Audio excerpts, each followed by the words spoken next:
when the powers that reshaped the future were emerging.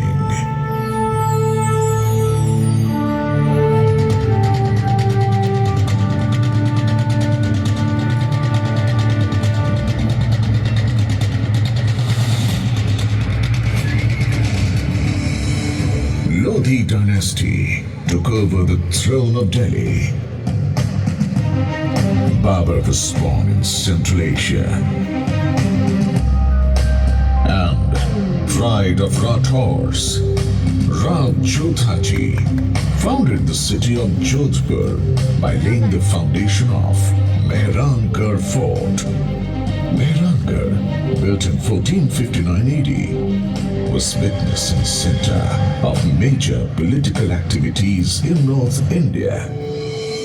The emergence and rise of the Rathore dynasty in Jodhpur was from Mandore only.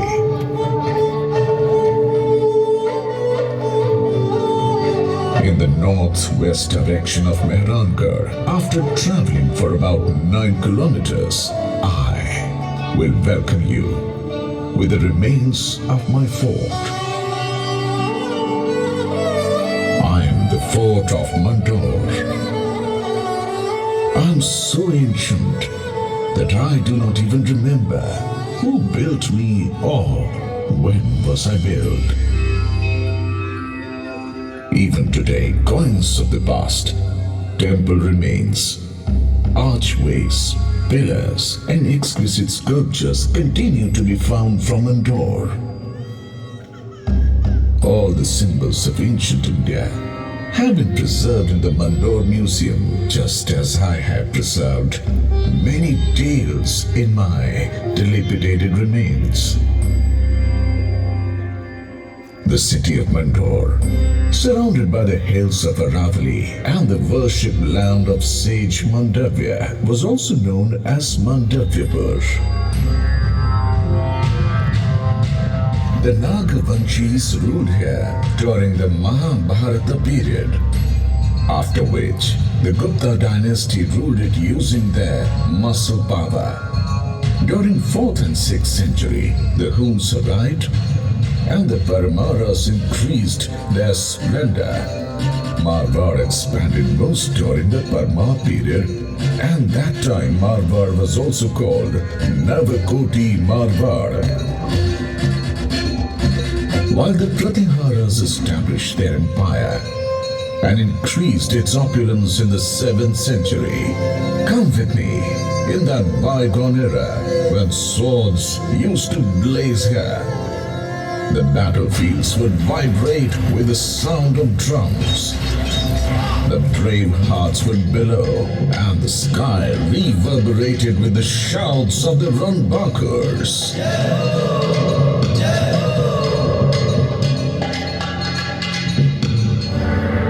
In 1394 AD, the power of the Pariharas was fading. Subedar Zafar Khan of Gujarat had taken Mandore and Nagaur under his control due to the weak Sultanate of Delhi. My boundaries were taken over by Turks instead of Parihars. Aba Khan, the Hakim of Zafar Khan, was the commander of Mandore Fort, who used to display his cruelty every day. The victim farmers approached for help to the head of Inda Parihar of Mandore, Veer Rao Hema Gehlot. Rao Hemaji, these Turks collect arbitrary rent from us. Every day they steal our cows and now ask for carts laden with hay for their horses. We will be ruined if this continues to happen. So arrogant of his power that he is trying it on the poor farmers? I swear on Bairoji, Eba Khan will no longer be alive to commit any more atrocities. To fight the mighty enemy, a plan was made to attack using force and intelligence. Several hundred carts of grass were prepared, and the warriors hid themselves with weapons under the grass. As soon as the Goths reached inside the fort, the Kshatriyas raised slogans.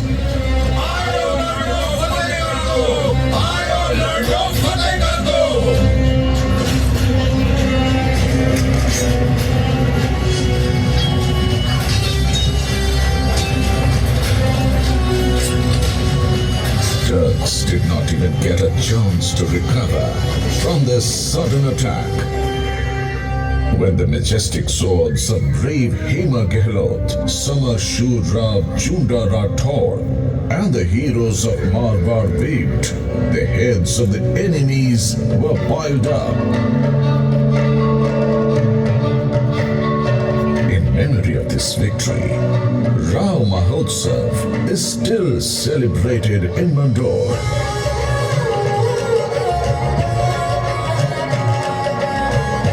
Every year, on the second day of Holi, the fearless, courageous Hema Gehlot and all the brave are remembered.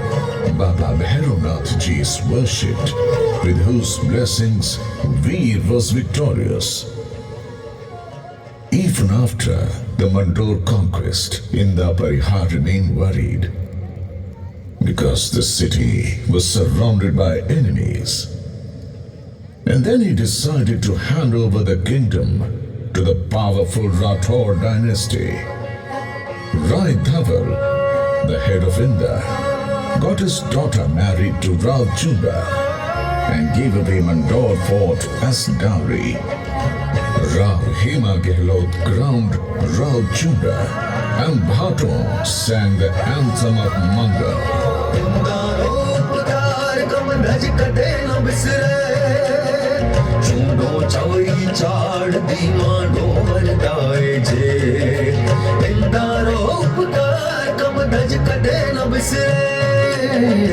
Showing his skill and tactical acumen, Rav Chunda expanded his empire and made Mandore the capital of Marwar. Rav Chunda obtained the martyrdom in the Battle of Nagaur in 1423 AD, and his son Kana, Rav Ranmal, took over.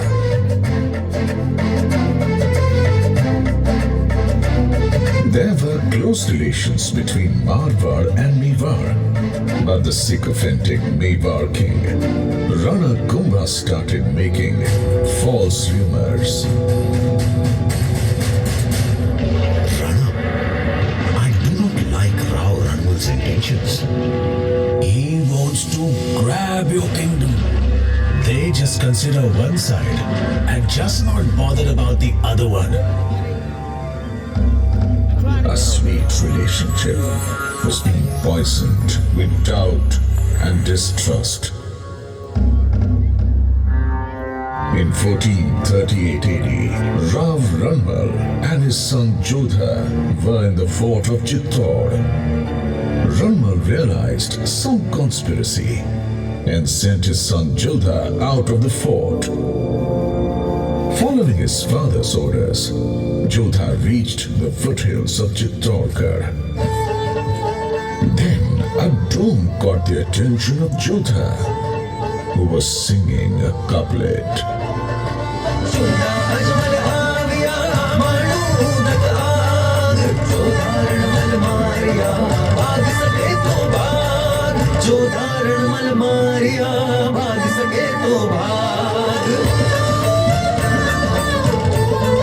On the instructions of Rana Kumbha, Chunda killed Rav Ranmal. Taking a vow to avenge his father's murder, the young Jodha marched towards Marwar, but Chunda continued to follow him. He was the uncle of Rana Kumbha and the old enemy of Marwar. The vast army of Mewar was after Jodha's life, and the young Jodha was fighting them along with his 700 loyal fighters after fighting against all odds. When Jodha reached Mandore, he was left with only 7 soldiers. But Judah reached here too.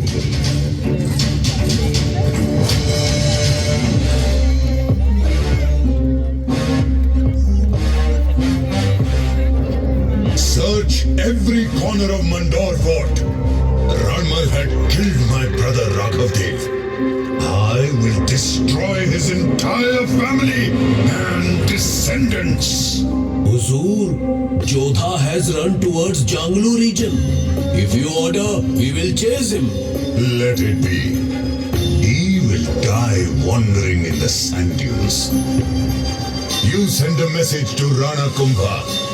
Now, we will rule Mandore. After the ruthless murder of his father and humiliation of losing the kingdom, Judah was wandering in pain with a heavy heart. The enemy was in ambush, but the fighting Judah did not lose hope and faith. After 15 years of struggle and tireless efforts, Judah finally overcame adversity and hardship. Judah had died, and I was reconquered by Rav Jodha. Times were changing, and the country was under the threat of foreign invaders. In such a situation, instead of fighting with each other, Marwar and Mewar made a treaty. But the visionary Rav Jodha was getting worried, and the reason for that concern was me. That is, the fort of Mandore.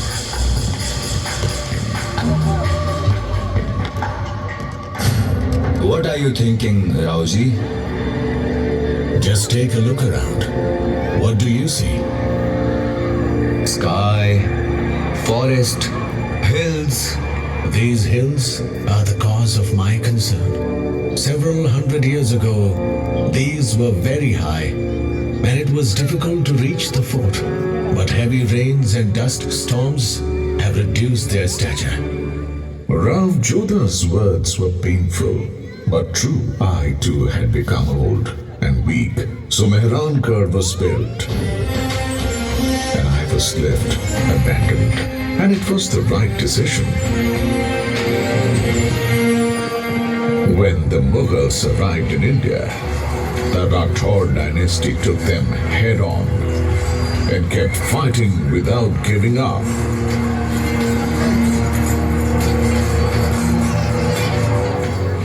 The history of Jodhpur is full of inspirational and heroic stories. All those immortal heroes, through their sacrifice and patriotism, have made Jodhpur shine.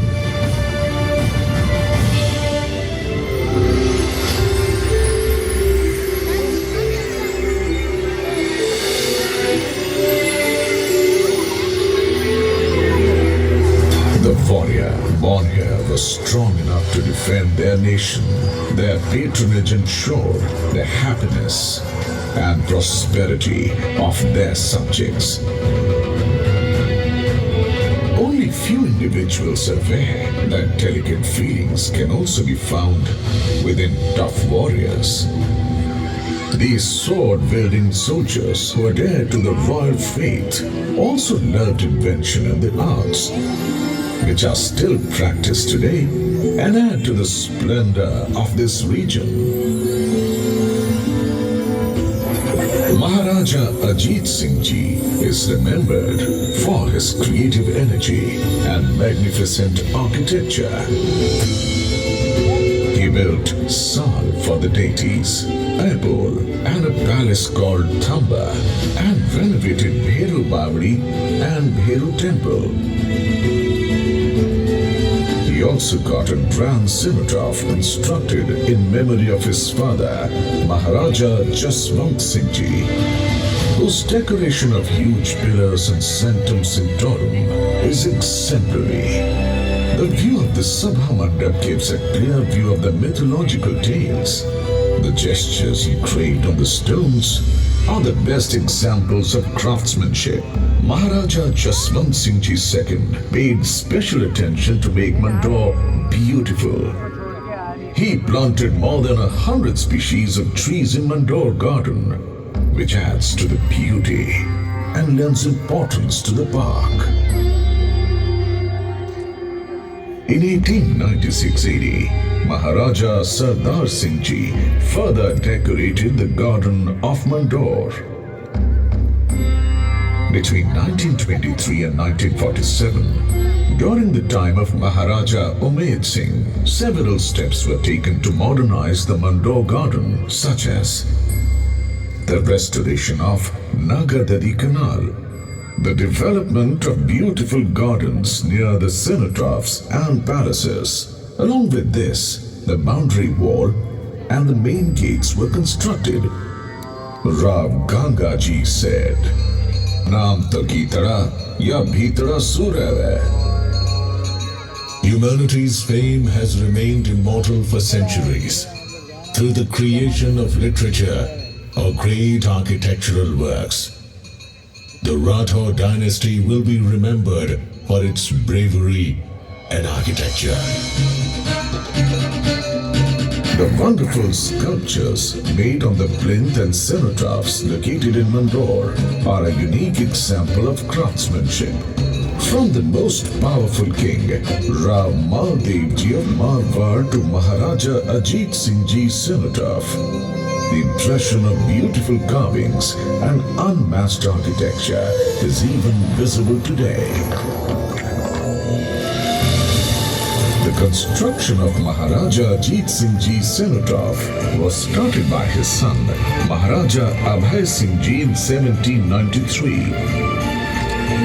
But it was completed by his great-grandson, Maharaja Bhim Singh Ji, in 1856.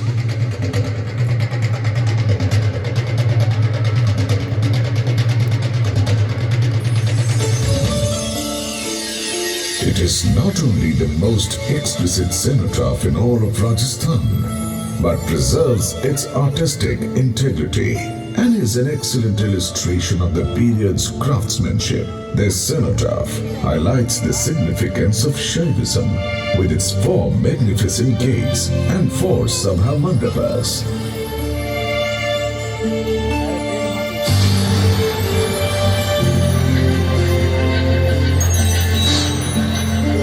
After independence, many development works were done here, and in 1968, a museum was established here, inside the palaces. The example of the brave and loyal people born here will last for ages. When a huge crowd gathers here on Veer Puri and Nag Panchami, then even today, the relationship comes alive. Seeing the love and reverence in their eyes, the heart is filled with emotion. The ties of centuries are unbreakable even today. I have been destroyed by the storm of time. But it is the duty of this generation to take care of the cenotaphs, temples, parasols, and gardens of Mandore. As a witness, Mandore Fort, singing with pride about all the brave hearts, their dignity and splendor.